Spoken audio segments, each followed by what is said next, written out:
Prepare yourself for a limitless podcast hunt series. Hunt series consist of multiple episodes focused on capturing events centered around future, current, or past hunting adventures. Many of these recordings take place from the field. Turn up your volume, grab a beverage, and prepare to get your hunt on.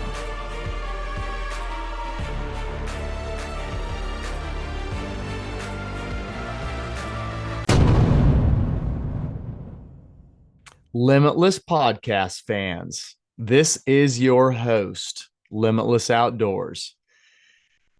I'm solo today, and there's a reason for that. Now, I try not to record these regular episodes or hunt series on my own. I have a hard time sitting here talking, just staring at myself at the camera, keeping myself engaged, much less keeping you as listeners engaged, hearing me drone on just my voice, no back and forth banter, no other opinions, no other information sources. I prefer listening to a podcast when there's more than one person on there. But today, I'm not giving that option. This is the Hunt series, part 6 of 7. And there's no Chris Dunlap. And the reason is Chris isn't going on the elk hunt anymore. Can you believe that? It 3 weeks away from arrival, which is time of recording. I have less than 48 hours before I'm on the ground in Utah. 3 weeks out, Chris had to call me on the phone to let me know that he was having to pull out of the hunt. We won't go into those details. And we talked about having him on the show and allowing him the opportunity to lick his own wounds during the podcast and communicate to all of you with his own voice that he was backing out of the hunt. But then we kind of decided that if I was going to go hunt without him, then I should probably record episode 6 of 7 of this hunt series without him. So that's what I'm going to do. Now, I'm not going 100% solo on this elk hunt. There will be a cameraman with me, and said cameraman is my wife's cousin, Michael Warnick. Michael Warnick is the founder and owner of Stoic Survival. He is a recent graduate of Liberty University out of West Virginia. He is a very talented videographer. He's even more talented and motivated at editing, and he produces some really good short films. He's great with design, graphic design, media design, and he has some other talents as well. What Michael is not experienced at is backcountry. He's never been, and he's never been on an elk hunt. So this is where it gets really, really interesting. So Chris and I decided that we were going to take him on his first backcountry elk hunt.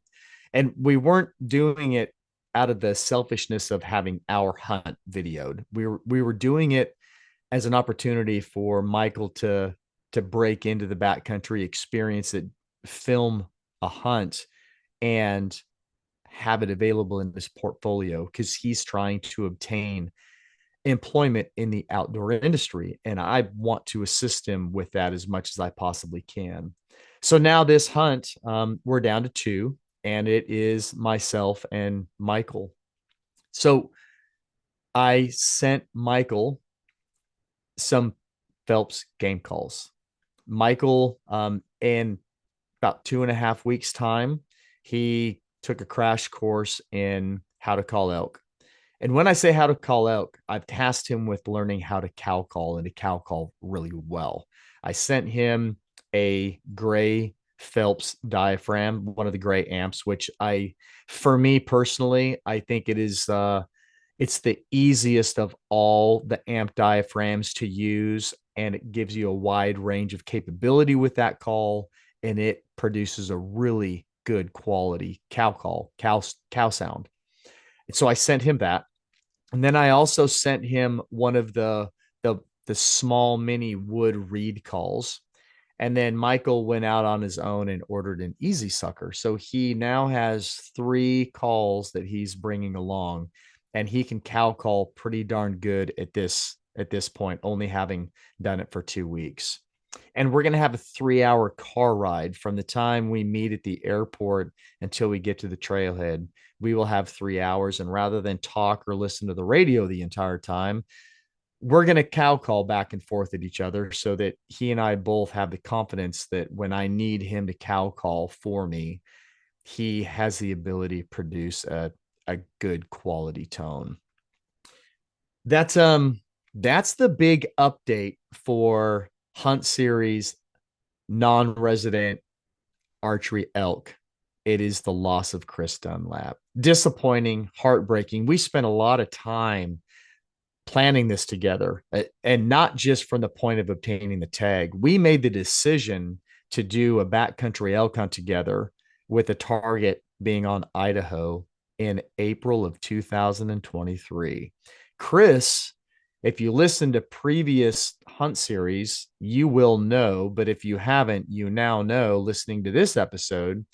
Chris flew into Boise the last day of November and was standing in front of the Fish and Game office in Boise, Idaho at 6 o'clock in the morning on December 1st in order to obtain tags for us for this hunt.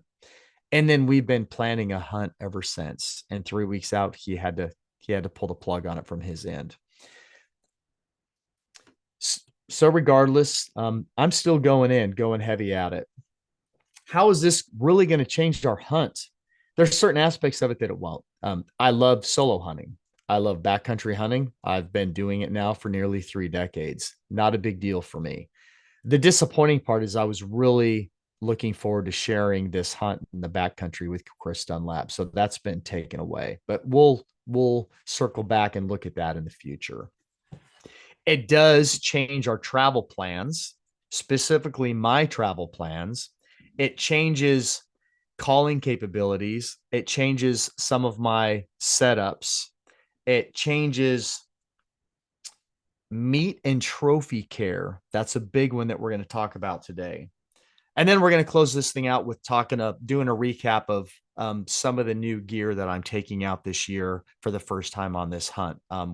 We've talked about some of it in previous hunt series and or waypoints, but I'm going to talk about it again at the end of this episode. So travel plans. So originally, and again, I'm going to do some recaps through this episode for those of you that have listened to previous hunt series for this non-resident archery elk hunt series. You've heard some of this information, but there's nothing wrong with class and hitting the wave tops again. But if there's somebody out there that hasn't listened to the previous 5 episodes, I was supposed to be on a one-way ticket to Salt Lake City. Chris was going to pick me up at the airport, and we were driving to the trailhead. We were going to hunt, and then we were going to load meat, trophies, and we were going to drive together back to Texas and transition. We were going to drop our meat off at a local meat processor and taxidermist out of Lampasas, Myricks Taxidermy, great guy, and shift directly into the 2024 A3G Texas whitetail hunt. Well, now Chris is not driving up to meet me and pick me up at the airport and drive me back to Texas. So travel changed. Still on a one-way ticket. I have rented a Tahoe that will be large enough for myself and Michael and all of our gear.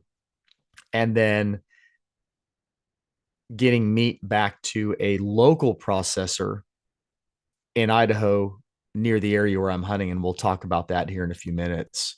So now we're renting a vehicle rather than sharing gas expenses with Chris.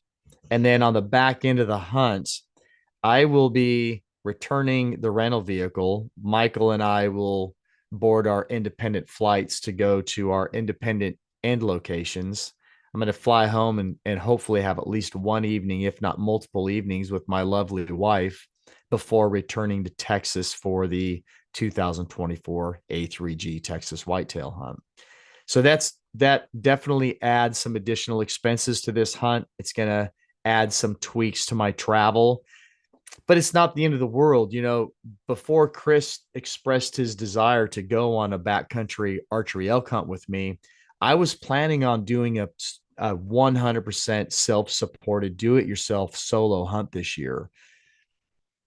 So I'm kind of reverting back to that thought process. The responsibility of all of my own travel. I would have been renting a vehicle. I would have been in the mountains by myself. I would have been arranging meat care and transport of meat. I would have been doing all of that anyhow. So all it does is going from my courses of action that I would have planned for a solo hunt that I changed to courses of action in hunting with Chris to now I'm reverting back to what would Aaron do for a self-supported do-it-yourself backcountry non-resident archery elk hunt. I've already got a mental checklist down and I'm just starting to run through things. I made a couple of pen and ink or ink and paper checklists, some notes on my phone, and just running through steps and processes that I've done multiple times in the last 3 decades. Calling and setups, again, stuff that I've done before, but I was not planning on doing this time. So I've lost the ability to have a caller and or call for Chris, depending upon whose turn it was to be on the stick and string. Now, again, from the selfish side, I am no longer taking half of my day and calling for my friends. I now am the sole tag owner. I am the primary shooter the entire time Michael Warnick and I are in the wilderness. I would much rather be hunting with Chris Dunlap. As much as I love a good solo hunt, I was really, really excited to hunt with him and call for him and call in his first archery elk for him. I really was. But now I'm shifting back to that solo hunter mindset, and calling for myself, which isn't the end of the world. It's doable and people do it every single year. What I will say it will change is how much time I might spend being perched in a tree on my backcountry tree saddle setup, hunting over a wallow or a water source.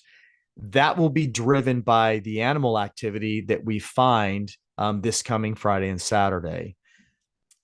So those are the minor tweaks. Now, the other side of that is Michael Warnick has learned a cow call. That greatly works in my favor. I can do all of the primary calling until we really get close in and engaging with an animal. And then I can push forward 20, 30 yards from Michael's location, close that distance, and then he can cow call and continue to rake and film and rake. He's going to be managing all three of those at the same time while I silently push forward and set up for that shot opportunity. I think it's going to work brilliantly. The other thing too, setting up in a tree saddle, that scenario is not changing a whole lot either, other than the time that I'm going to spend in my tree saddle might change. Because again, I'm the only guy with a tag, so I'm going to hunt and according to what's going to be most successful for me. And we'll find out once we get there, boots on ground. But Michael can still cow call for me. He can still set up as the filmer. He won't be in the tree with me. He will be on the ground. He will set up 30, 50, 70 yards behind me or beside me off to my side, depending upon what the winds are doing and the terrain features provide or tell us what to do, as Michael Sims would say. And he can still cow call for me and he can rake for me. There won't be any bugling, which really isn't a bad thing. Do I believe in overcalling? Yes and no.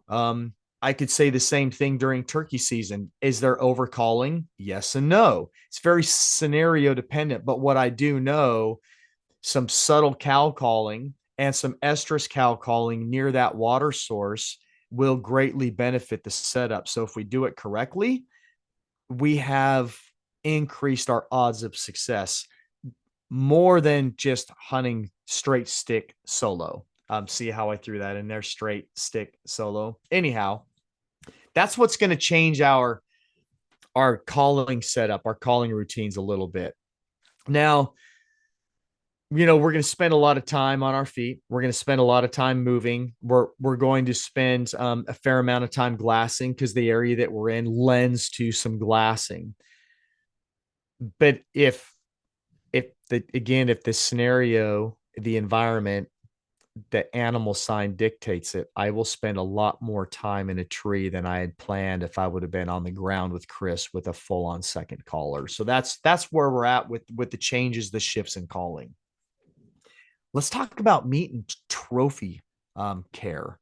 That's to me, that's one of the primary things that you should always consider when you're going on a hunt. Whether you're going, if I walk out in my backyard for an evening hunt, I should have a plan on what I'm going to do with that animal. It's really easy to look at my wife and say, "Hey, babe, do you mind if I go hunt tonight?" And she says, "Yeah, I don't mind. What, you're going to be gone for 3 hours, 4 hours? You're right out behind the house." Sure, babe. But if I put an animal down, now that turns into a 24-hour process for me because now I've I've put an arrow in a deer. I track, recover, and field dress the deer. I bring it back to the house. I skin the deer, and then within 24 hours, I like to process my deer. I'm not big into letting my meat hang in season. I think it's an antiquated process. Feel free to comment if you disagree. I like to have my venison processed as quickly as possible, vacuum sealed and in my freezer. That's what I prefer. So it's not just a 4-hour event. Now, add on to that if you're driving a few hours away, or if you're driving out of state, or are you flying half of all the way across the nation to harvest an animal that's going to produce 300 pounds of meat? You have to have a plan. I already had the foundation. I have a foundation inside my head for every time I go on a hunt.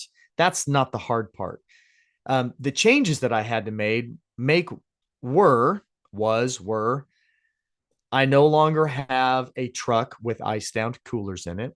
I am no longer transporting meat from a conditioned iced cooler to a known processor in Texas that will then affordably ship my meat to me in Maryland, nor will he be doing the taxidermy work for me. So I had to locate meat processing opportunities in the region that I was hunting in. Now I had already established a little bit of that legwork because Chris and I were looking for cooler space. When I say cooler, like walk-in cooler space, if we harvested early when he was still a part of this hunt. So I had already spoke with two different meat processors. One was on the east side of the mountain range that I'm hunting. The other was on the west side of the mountain range that I was hunting. So I've spoke with both of them, and I've identified my primary location for where I'm going to take my elk should I harvest one. It's going to cost a little more money now because I'm having an unknown person that I'm not already affiliated with. I'm paying that full price for them to process my elk. It's as a non-resident hunter, I pay to play. I already knew that. So this is not a big shock to me. So that's where that's going. That location shared with me their preferred meat transport company that also transport trophies. It's a little bit spendy. I'm not going to talk about how much this process is going to cost me, but what I can do when it's all said and done, I will share the name of the company that I used once it's all over and whether or not I really enjoyed their process. But I am choosing to have all of my meat processed around St. Charles, Idaho. Then it's going to be put in a refrigerated tractor trailer and it's going to be trucked to my doorstep. It will be refrigerated the entire time. It's going to take a little bit longer than going overnight or 3-day FedEx or UPS, relying on coolers and dry ice or waxed boxes and dry ice. I'm not paying a ton of money and worried about flights and my waxed boxes that are frozen getting lost in luggage or through the airports. I'm not having to deal with any of that. I am shipping it in a freezer truck from my meat processor to my front porch. Again, it's going to cost me about twice as much than some other options, but it's putting that meat. I know it's cared for. I know it's controlled. I know it's not getting lost, and it's coming from point A to point B. And my wife and I are going to enjoy the benefits of that harvest for the next year, year and a half. I can do the same thing with my trophy. If I harvest a really good quality bull that I want to put on the wall, I will have the hide salted down and put in the freezer, and then it will be transported in another tractor trailer, climate controlled, from Idaho to my front porch in Maryland. And then I will take it to a local taxidermist who I've already reached out to in Maryland that has done in excess of 15 really nice bull elk. I've seen the photos, I've seen the reviews. I've already done that homework. So I now know when I harvest an elk on this trip, I know where the meat's coming from in the field to the vehicle, from the vehicle to the meat processor, from the meat processor to a climate controlled tractor trailer to my doorstep to my freezer. Same process for my trophy. Now, here's the other cool part. This is one of the great parts about the hunting community. This is one of the great parts about building your circle of friendship and commitment to each other, especially as a guy that hunts nationwide. And if you're new to getting into non-resident hunting, I implore you to start casting out your network, throwing out that net, increasing that network, right? That goes hand in hand, network, and establishing those friendships and relationships in the different areas that you plan to go hunt.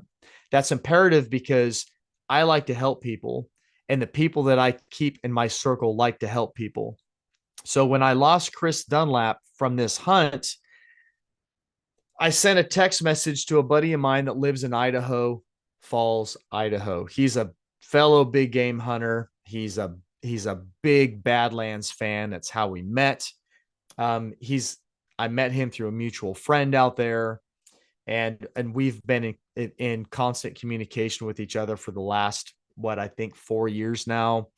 And we've been talking back and forth about this hunt, and I just send him a text message saying, hey, had some bad news. My hunting partner Chris isn't going to be able to make it on this hunt this year, so I'm going at it alone with my videographer. I didn't get a response, which was odd. Jeffrey is typically pretty swift on his replies, day or night, despite the time difference. And a day and a half later, I get a phone call from Jeffrey, and he says, "Hey, man, I just want to let you know, really disappointed about the fact that you've lost Chris on the hunt." He said, I reached out to my hunting party that I hunt elk with, and it's a unanimous decision that when you put an elk down, you send me an inReach message with a waypoint attached immediately. We are all jumping in trucks. We are driving south, and we are packing in to help you pack your elk out. Now, I'm not one to ask for help, and I certainly don't like impacting other people's hunting season and their opportunities of success. So my natural response was, Jeff, I appreciate it, but it's not necessary. It's like, I can pack out my own elk. I pack out my own animals. It's not a need, man. I appreciate it, but don't worry about it. And I have a 22-year-old cameraman with me that's very healthy and capable. We can get my elk out of the woods. And Jeffrey's response was, Aaron, we're not asking to be a part of this. We're telling you that we're going to be a part of this. So when you put your elk down, you confirm that you have an elk on the ground, you send me an inReach message immediately with attached waypoint. We're on the way. And I said, well, Jeff, again, I appreciate it, but I might just forget to send that message. And Jeff responds, bro, if you do that, don't ever call me again. So I caved, said, okay, fair enough. And he was like, it's going to take them several hours to get down to us. It's a solid 3-hour drive from where they're at to our trailhead. If they're out hunting, they're going to have to get back to their camp, get in their vehicles, drive to me, and then pack into wherever I'm at. So I'm figuring there'll probably be at least a 5, if not 7 to 8 hour buffer between um, confirming that I have an elk on the ground, sending that message to when the cavalry will arrive. So Mr. Warnick and we're going to have our fair turn of field dressing the elk, getting it prepped, packed and safe, and then probably get at least one load to the truck before the rest of the boys show up. But here's the cool part, there's a great sense of accomplishment when you harvest and pack out your own animal. I just absolutely love it. You do miss out on the aspect of sharing that moment with other people, which I like as well. It's a give and take. I do think it's going to be pretty incredible to have those guys walk in on us or meet us on the trail and have them share the experience of packing out this elk. So at the end of the day, I'm going to respect Jeffrey's wishes and providing support. When Michael and I connect with this elk over the next 2 weeks and share that moment with them. So that was pretty cool. Jeff, boys in Idaho, thank you very much for being so adamant in not just wanting to support this opportunity, but to be a part of it. And we'll have a really, really good time and make some great memories together. And that's the key there, memories, right? So, if I don't fill a tag on this trip, that's okay. It's going to be a memory that I'm going to have for the rest of my life. If I do fill a tag and Jeffrey and the boys show up, again, those are moments contributing to memories, and memories are made by moments, not inches. So that's no matter what happens from or throughout this hunt, there's going to be some incredible memories here. So that's the change in how we're going to care for the meat. Now, the last piece of it is I've been monitoring the weather patterns and the forecast for the last 3 weeks steady.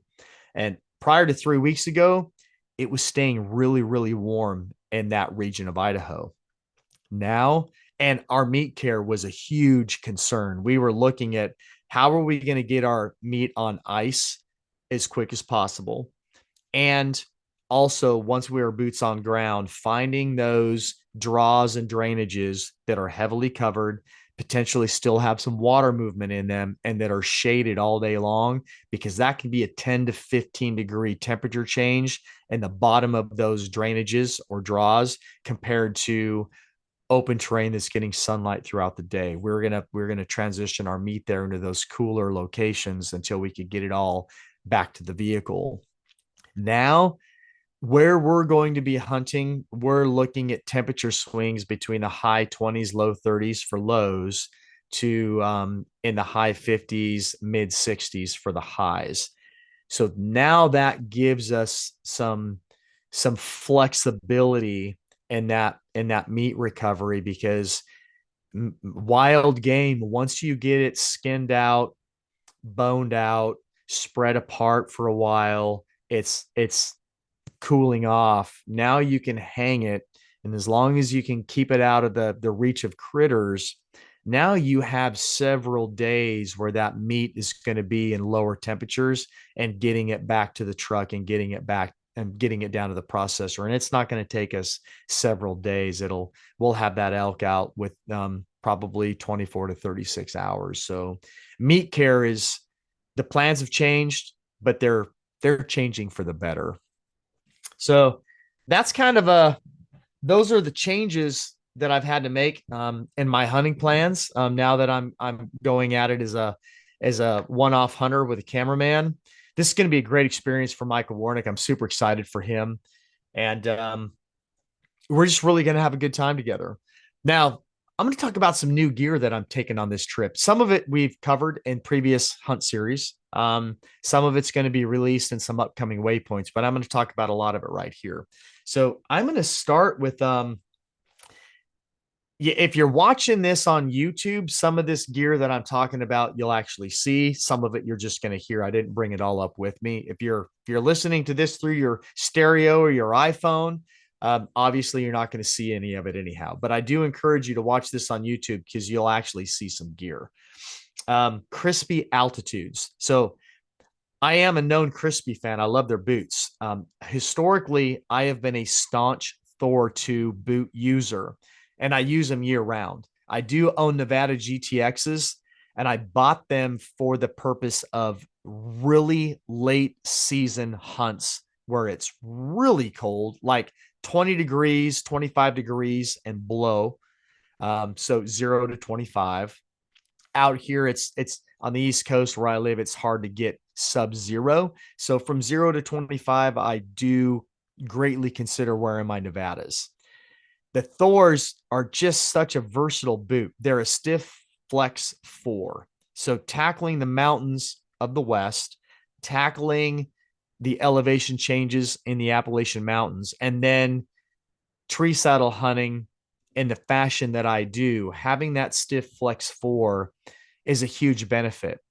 But what I'm finding through years of running around on a metal leg, the stiff flex 4 is not forgiving with my Phil Hour All Pro prosthetic foot.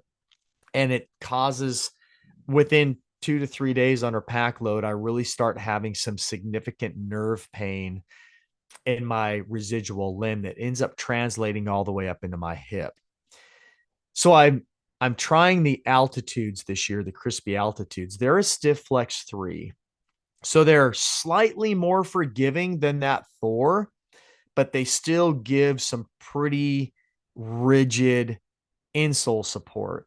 And I've done some rucking with my altitudes, and I've anywhere from 25 pounds to 65 pounds. I've been putting some miles on them. They're broke in really well, and I'm really liking them so far. And I'm taking them out with me this year, and that's potentially going to be my boot that I rely on for this entire trip. I will have my Thors as a backup, but I'm planning and trusting that the testing and the break-in period that I've had with these crispy altitudes, that they're going to work great for me on this upcoming hunt. And I think they're going to work great up in the tree saddle as well. So there's one change. The other change is my tree saddle, and I've talked about this in previous episodes. This hunt series, I have two waypoints coming out. That one is specifically on the Latitude Outdoor Maverick single panel saddle, and then I have another one coming out that is specific to my backcountry tree saddle kit for the 2024-2025 season. And that is a shift from the Latitude Method 2 two-panel saddle to their brand new Maverick single panel saddle. And I've spent some time in that saddle already. I'm really, really liking it. It's lighter than my Method 2. It's more compact than my Method 2. It's a simple single panel design, but the way Latitude designed this saddle is it provides you the comfort of a two panel with the simplicity and ease of a single panel saddle. So more to follow on that. I plan to perform many climbs with this saddle and spend numerous hours in this saddle throughout this hunting season that we have ahead of us. And there's going to be great things. This thing's going to get bloody. So that's another change this year. And my first hunt with the Maverick will be in the backcountry of Idaho here in the coming days. I'm taking a game camera with me on this trip. This will be the first elk hunt that I've packed in a trail cam.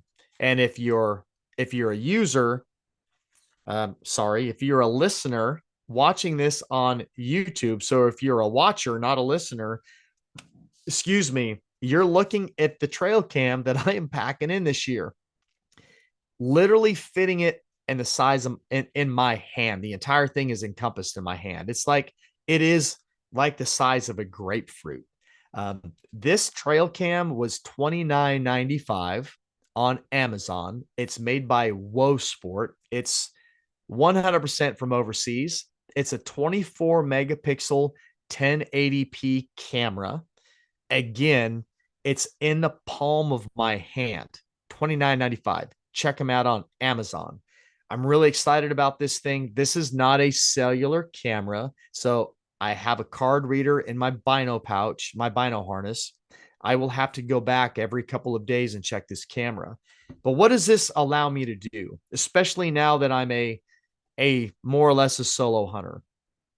When I find a good active wallow, I can put this camera on that wallow and I can come back 24 hours later.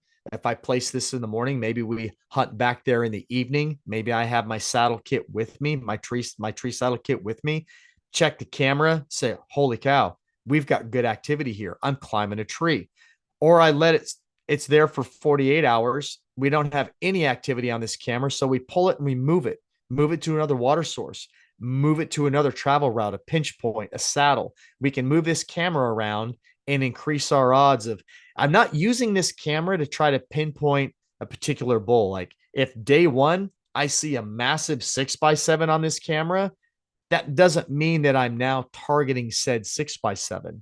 I'd love an opportunity at that 6.7, that 6x7, but I'm using this camera to increase the usage of my time on target during this hunt. So if this camera's on a wallow for 48 hours, there's zero activity. I'm not going to circle back around and ride a tree on that wallow. I get it, right? Maybe animals pass by or in the vicinity and it's not captured on this camera. It's a very limited cone of information when you think about how these cameras work. But it does allow me to process that information and say, maybe I want to move this to another location, or maybe they're not hitting wallows anymore as much as I think. Let's go to a travel route, that pinch point, a feed source, or a larger water source, and see what type of intel we can pull on this camera. So that's why I'm packing it in. Again, this thing is super small. I'm only taking one. Now, when Chris was traveling along, he was bringing a camera as well. So we would have had two cameras. And again, they're non-cellular. One reason is there's no cell service where we're going.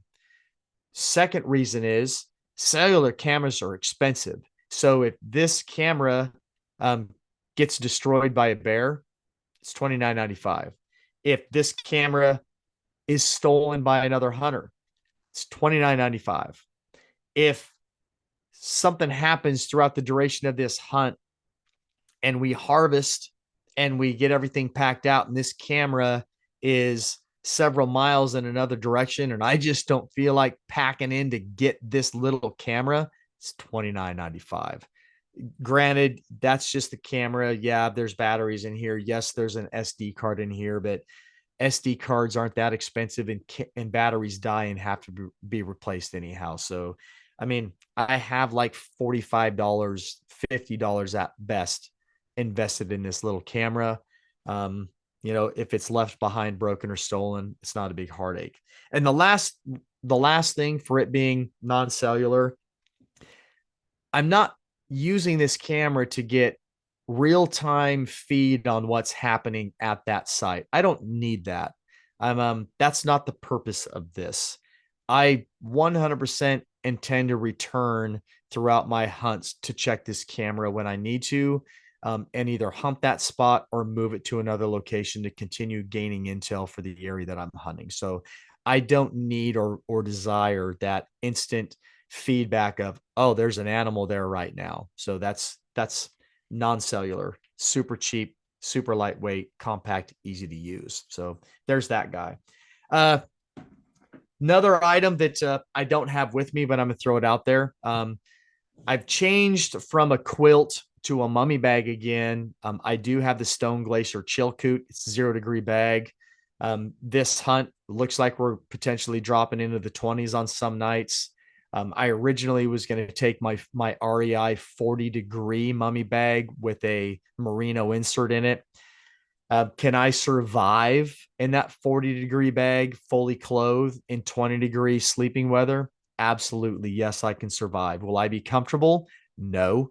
Will I be getting quality sleep? No. So I'm taking a higher quality bag. When I say a higher quality bag, there's nothing wrong with that REI bag, but there's a big difference between a 0 degree bag and a 40 degree bag. So when it's 20 degrees out, I can crawl inside that 0 degree bag and be in my merino boxer briefs and maybe a t-shirt, and I'm going to be cozy and I'm going to sleep good, which means I'm going to hunt better. So I'm taking that chill coot. Now, I don't have it for you to see. Highly suggest that you check it out. It's new to me this year, so I'm not speaking from my experience. One of my previous elk hunting partners, he is a lifelong through hiker, Navy Special Operations, as I was, and an avid hunter. And according to him and his experience with the Chilkoot last season in some really, really ugly hunting conditions, said it's the best sleeping bag he's ever spent time in. So that's what I'm running this year. And then another item that I don't have with me, and then I think everything else that I'm going to talk about, I'll be able to give you some show and tell for you YouTubers. I'm a hardcore Badlands guy, 100%. And the majority of my clothing and packs and game bags and stuff is Badlands. But I am going to try the Stone Glacier de Havilland Light Tech Pants on this hunt. I typically hunt in screes. I love the screes, but I do like the benefits, and I like the design of the Stone Glacier de Havilland pants. And yeah, we're going into some cooler temps, but because we're going to be dynamic most of the time, I like the idea of having those full length thigh zippers where the zippers move top and bottom, so I can really control where and how much venting I want from my lower torso. Their knee pad design is really, really good. Their pocket design is on point. And I just really, really like those pants. And it's I like tech pants. Coming from active duty, we use cry position, and I'm used to being in that tech style of pants, and my screes just don't fit that mark. So this year, at least for the elk hunt, I am moving away from my screes, and I'm going to try the Stone Glacier de Havillands.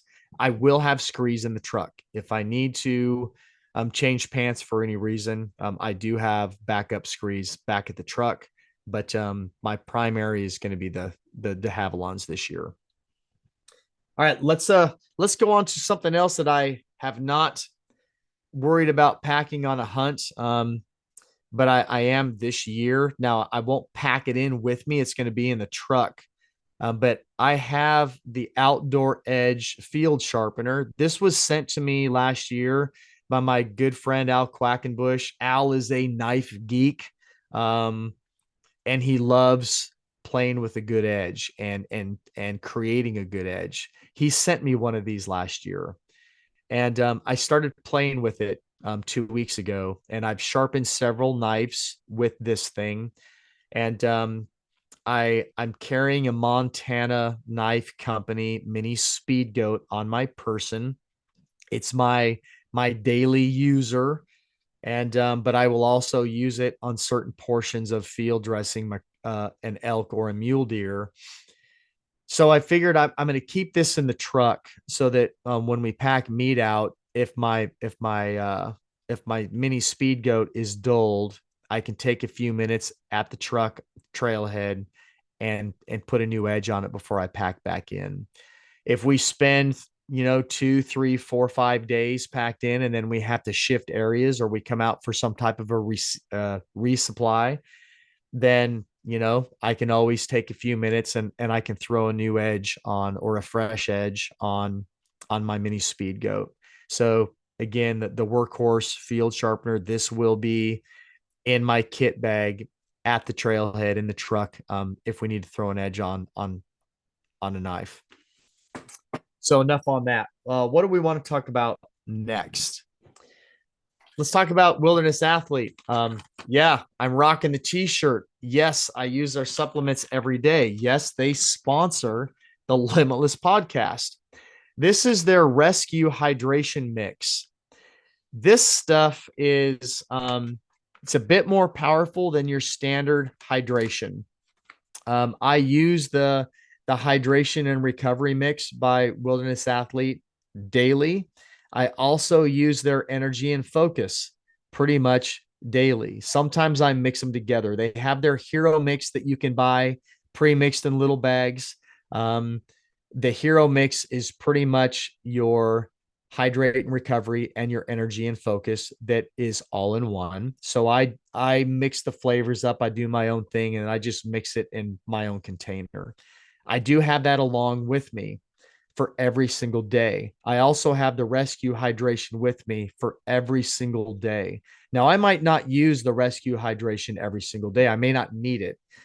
But when we're packing meat, I 100% will utilize this. If we have a day of high volume movement, we cover a ton of ground looking for sign, trying to find animals, or if we get in some really, really steep, arduous stuff, I will pound one of these. It brings you back on point in a hurry. Like you can almost feel it take effect. Now, the downfall is they don't have a lot of different flavors here. This is telling me that it's lemon coconut. Not my favorite taste blend. Hint, hint, Wilderness Athlete. It would be awesome if we had some different options with the rescue hydration. But when I want to take this stuff, I really don't care about taste. I care about what it's going to do to my body. So I pound it, I get it in my system, and I move on. So get a chaser. You know, it's like taking a shot of some neat liquor that especially maybe it's low end or some bad tequila.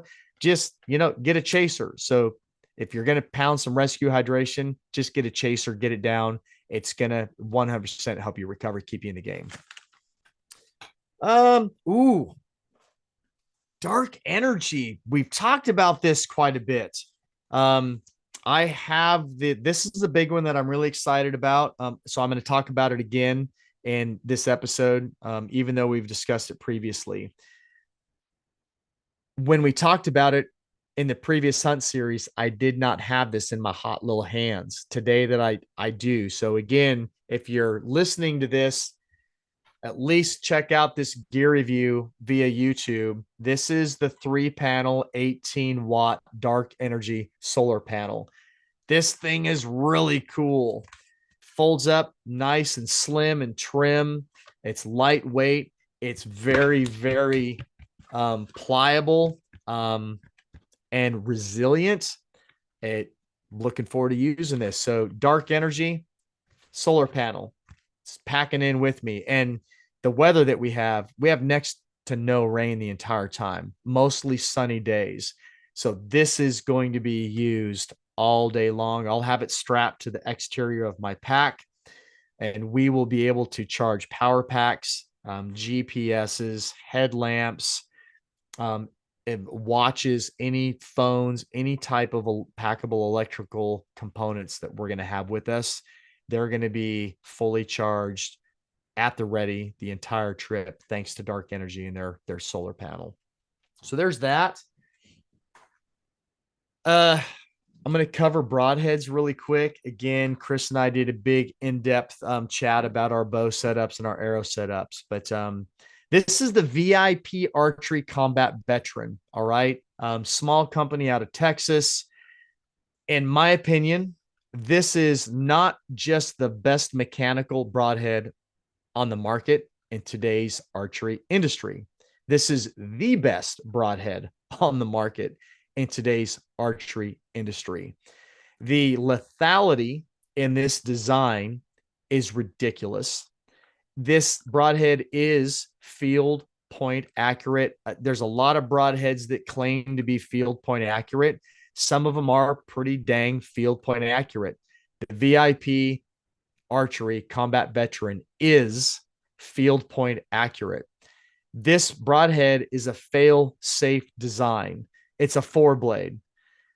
If for some reason your large blades, the main blades, do not deploy as designed, the cutting width, diameter of this foreblade is ridiculous. If it doesn't open, it's a 1.25 inch by 1 inch cutting surface. That is lethal. When those main blades deploy, it is now a 2 inch by 1.25 inch cutting diameter. Lethal. Now, there is a spring detent in here. It is not, these aren't deployed by momentum. These are not deployed by forward sweeping blades that have to be rocked or pulled backwards. They have a spring and detent. So when this broadhead, and it has a very sharp chiseled tip. This is a cut on contact chiseled tip that Matt at VIP has designed. When the broadhead penetrates the hide and these main blades have pressure put on them, it releases your bleeder blades, which are holding these wide blades in place. They're released. All 4 blades move independently. So this is a big, Matt likes to say this, it is a momentum management system. You get incredible penetration with these broadheads. Case in point, Chris Dunlap went to Africa with the combat veteran, and he was harvesting Africa big game with these broadheads. He was having pass-throughs. He had pass-throughs on wildebeest. This is the best, most lethal broadhead on the market. I love it. I've been hunting these for several years. I'm a huge fan. So more to come on that. You will see tagged animals by Limitless Outdoors again this season. It's the only broadhead I use. On to the next product. Oh, by the way, yeah, never mind. Let's see. I'm going to talk about, I'm taking the Phelps V2 for the first time into the hunt.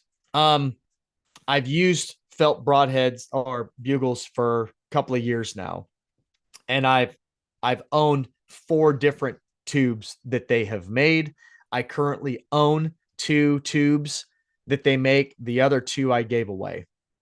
The V2. Why the V2? I have the metal tube. I was planning on using the metal tube. I was having a custom Badlands bugle tube cover made. And it unfortunately didn't work out quite right. So I'm leaving the metal tube at home and I'm taking the V2.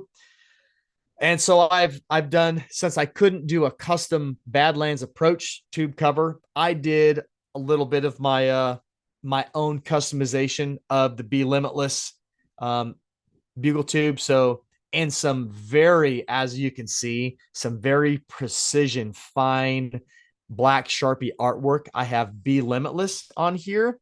Of course, yeah, don't suck. Don't suck.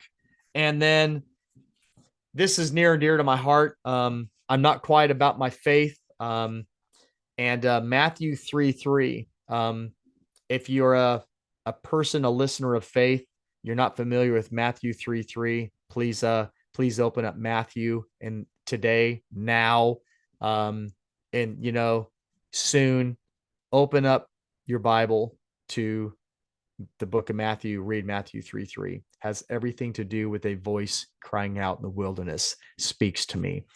So going with the Phelps V2 this year, and no, I'm not an easy sucker. I'm using diaphragms. So that's what I prefer.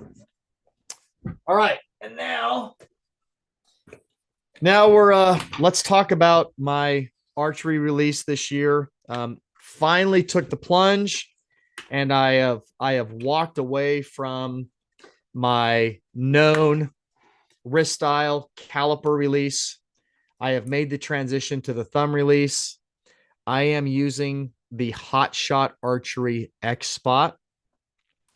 I'm a short timer, a newcomer to the thumb release. I've been shooting this X Spot about a month. I'm in love with this. One of my concerns was, how am I going to retain this release while I'm hunting, because I've hunted my whole life with a wrist. Well, that's not true. When I first started archery, there was no such thing as a release. We shot stick bows and compounds with our three fingers. Um, but once releases were designed and became popular, I transitioned to a release, and I've been shooting a wrist release since that time. So I added a length of orange paracord that has reflective wraps through it. So it's I now have a little wrist strap, but it's not designed to be used like a traditional wrist strap with a caliper release, or Hot Shot makes the Haze, which was the first Hot Shot that I purchased. But it's a good release. But I bought that release because I thought it was going to be a soft transition between the wrist caliper release and the thumb button still having that substantial release and pulling through the wrist. And I just said, you know what? I'm not comfortable. I mean, if I'm going to make the switch, I'm making the switch. My buddy Derek at New Day let me walk around the Mobile Hunters Expo with this Xbox for pretty much an entire day, and I had my knock on release trainer, and I practiced with that all day. I played with it all day long, and I fell in love with this, so I ordered one. And so it's this is what I'm using to if I need to hold it. I haven't talked about this yet, but I have a really cool wrist strap. Talk to you about that in a minute. But I can take this wrist strap now. Now I have free hands, right? So this is giving me the benefits of that caliper style wrist strap, where you can fold the caliper back, or tuck your release up underneath the strap. I'm using this wrist strap now as a holder on my wrist, and I can pop it loose quick and easy enough. All right. Then also thinking, how can I move through the wilderness without having to have this tucked underneath this wristband the entire time? Like if I'm, if I'm in an area where I'm not anticipating engaging an animal, when we're up in the morning early, moving under the cover of darkness, or we've hunted all day and we've got a mile and a half or 2 miles or a half mile, wherever we end our hunt when daylight ends, and we're navigating back to the pitch site in the dark, I don't need to have my release in my hand or on my actual wrist. What do I do with it? I can put it in my pack. But 3 years ago now, I I started hanging my caliper release on my bino harness on the right side shoulder strap. It just hung there nicely. And once I started doing that, that's the only place that I put my release. It was either there or it was on my wrist. Even in travel, even when I was traveling, that's where my wrist release went. I never lost it. I never misplaced it. I never had to go looking for it anymore. I knew right where it was. It was on my bino harness or it was on my wrist. Well, I lost that capability with the X Spot. So I ordered this Kydex holster. This is made by AJB holsters. You can find them on Etsy. They're also on Instagram. Chris Dunlap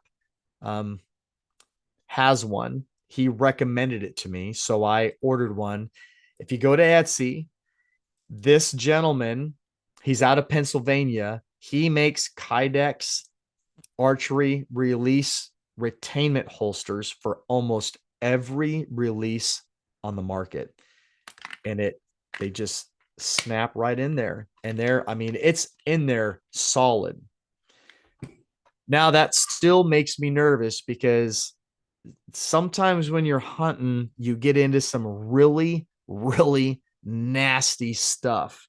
So I've done two things. One, with this orange cord, I wrap it underneath so that my shoulder strap comes through this cord. So if it pulls out for some reason, my release it's not going to just fall to the ground. Then I've also had some wristbands made, and these are highly custom limitless wristbands.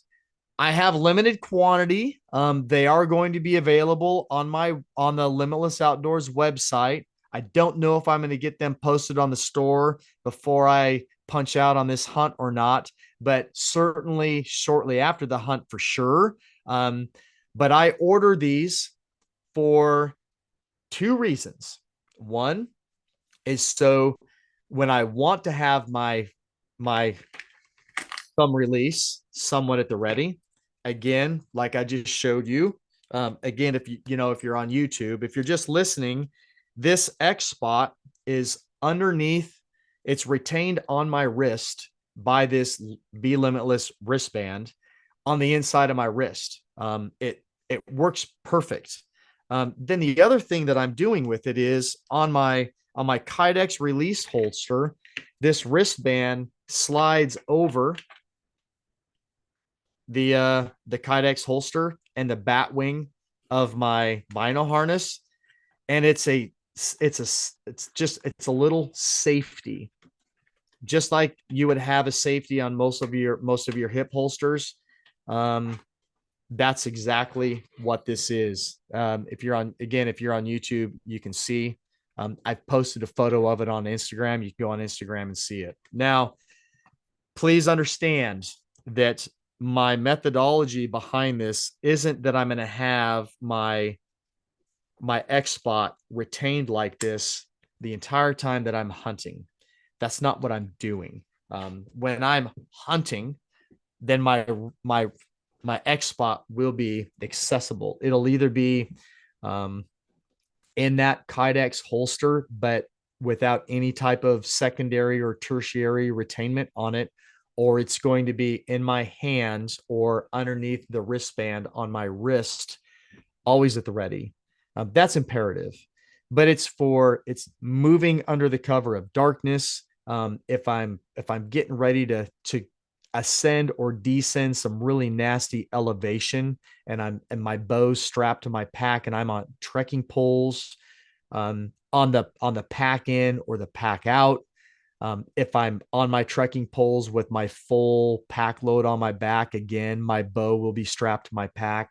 That point in time, doesn't matter how fast I can obtain my release. My bow is strapped to the back of my pack. So if we encounter an animal while I'm under full pack load, my cameraman would have to come and remove my bow from my pack. In that point in time, I'll be taking the trekking pole off of my right hand. I'll pull my release out and unnock an arrow in it. There's still an elk or mule deer standing there within ethical range looking at me while we go through that circus. I'll nock an arrow, range it, and let her rip. I'll loose an arrow. But that's the methodology behind it. Is I want some place where I can stow that release without losing it. I am taking a second release with me, a backup. I don't want to have to use it. So that's all the new gear that I wanted to highlight for this trip. That's kind of bringing this hunt series to an end. I think I've talked longer than I thought I was going to. So this is it, guys. This is episode 6 of 7. I am 48 hours from being in Utah in a vehicle driving to the trailhead with my videographer and cousin, Michael Warnick of Stoic Outdoors, Stoic Survival. Guys, we are praying for a wonderful hunt. I'm going to wrap this hunt series up with a shout out to the sponsors. Hunting Day Coffee. That's 10% off any order. Be Limitless 10 is your listener code. Phelp's Game Calls, 20% off one order. Be Limitless 20. You have On Point Adventure Foods. That's 10% off any order. Be Limitless 10. We have Wilderness Athlete, 20% off any order. That's Be Limitless 20. Then we have the Love Sauce, hot sauce. It's 10% off any order of $12 or more. That's Be Limitless 10. And last but not least, Vortex comes in 25% off any Vortex product at eurooptics.com. And that code is VTXLMTLS25. Guys, thank you for listening in to this hunt series, non-resident archery elk series number 6 of 7. The last episode of this series is going to be a wrap up with Michael Warnick and I post hunt, talking about filling 1 or possibly 2 tags. Be limitless.